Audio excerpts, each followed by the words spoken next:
Uma certa ocasião, numa igreja de um certo lugar no Brasil, uma mocinha pediu licença para conversar lá na frente, no microfone. Ela frequentava a igreja um ano e pouco. E ela pegou o microfone da mão da moça que estava terminando a escola sabatina e falou: eu tenho que contar para vocês um pecado meu. E as pessoas paralisadas olhando ela falar. E ela disse: eu quero contar para vocês. Estava ali na igreja naquela hora, o pastor se arrumando ali, ajeitando alguma coisa. A esposa do pastor com os 2 filhos, mais ali no lado da esquerda, da minha esquerda. E a igreja toda ali junta. Vocês sabem que entre a escola sabatina e culto a igreja fica bem cheia? E ela disse: eu tenho que contar o meu pecado para vocês. E o pecado que eu tenho que contar é que eu sou amante do pastor. Na hora que ela disse isso, a esposa do pastor desmaiou ali na hora. E os filhos correram para acudir. E o pastor veio para ela e falou assim: o que você está falando? Você enlouqueceu? Que isso, menina? Ela falou: eu tinha que contar, eu preciso resolver meu problema.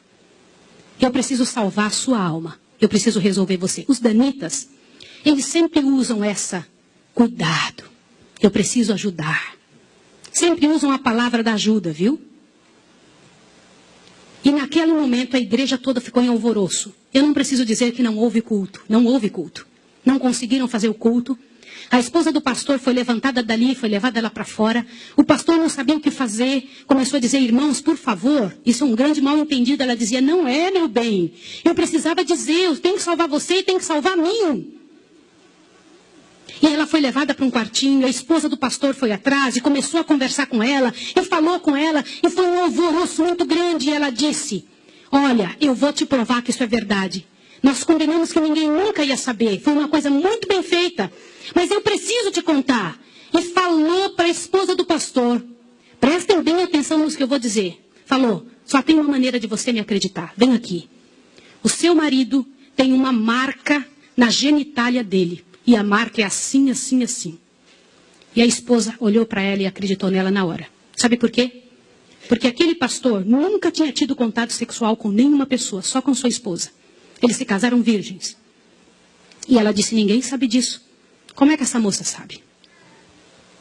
Consegue imaginar o que é isso? E ela também nunca tinha contado isso para ninguém. E ela pegou a esposa do pastor, passou a acreditar. E ela contou detalhes sobre o corpo do pastor, detalhes sobre ele, até de coisas que ele falava enquanto dormia. Preste atenção. Eu não preciso dizer para vocês que aquele casamento acabou. A igreja todinha daquele pastor entrou num estado de bancarrota que vocês não têm ideia. Uma palavra, como diz Tiago, pode estragar a vida de uma pessoa para sempre. Sabe quantos anos se passou dessa história? Até que eu fiquei sabendo, isso foi há 20 anos atrás que eu fiquei sabendo. Já tinha se passado 20 anos que isso tinha acontecido.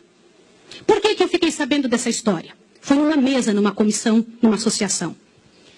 O presidente um dia nos chamou e disse o seguinte: irmãos, eu preciso da ajuda de vocês de oração por algo. O que foi? Há 20 anos atrás aconteceu a história de um pastor e contou toda a história para nós. Foi numa igreja assim, assim, assim, e nós tiramos a credencial desse pastor. E esse pastor foi para um sítio e ficou sozinho. A esposa dele é casada, tem outros filhos, está vivendo a vida dela.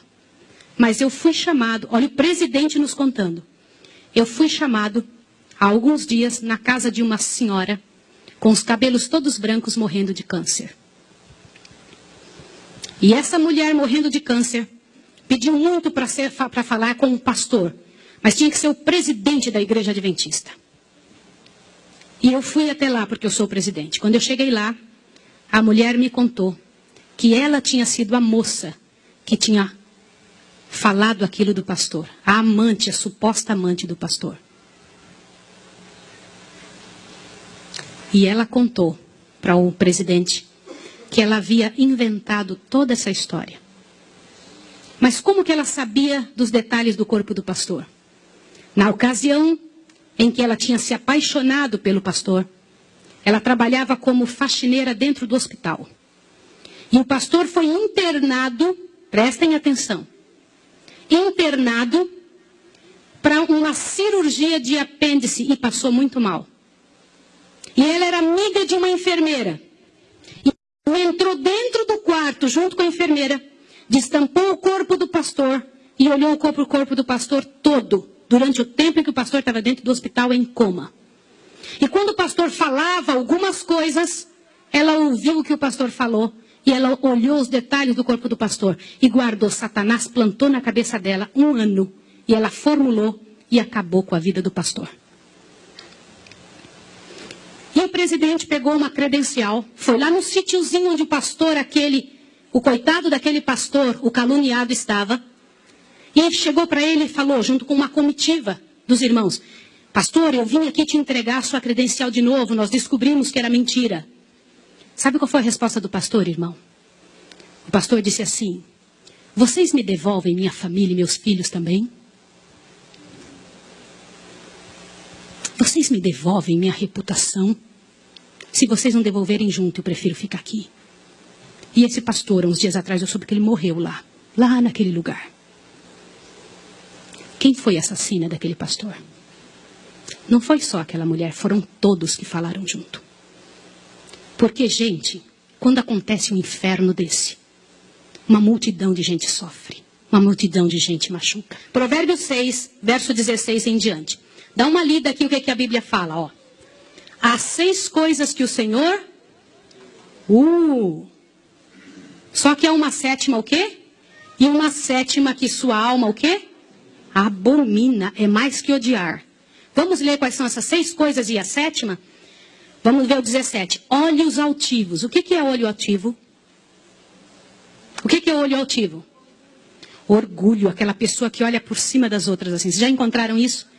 E não é o que a moda ensina? Dá uma olhada que coisa interessante que o diabo coloca no mundo. Não é o que a moda ensina?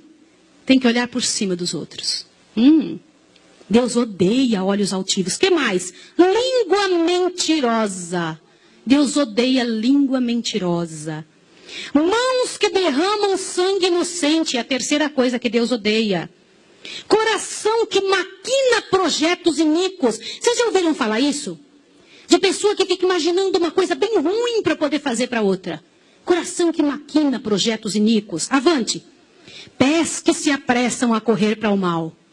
Sabe de uma coisa que está errada e vai atrás. Depois ainda diz, a graça de Jesus me salva. Avante. Testemunha falsa que profere mentiras. Isso é diferente de mentira. Isso aqui é o falso testemunho, né? Agora veja, a 7ª coisa. Qual é? O que semeia contenda entre irmãos. Meus irmãos, que coisa incrível. Deus diz que abomina estas coisas, mas odeia, tem abominação por quem semeia contenda entre irmãos.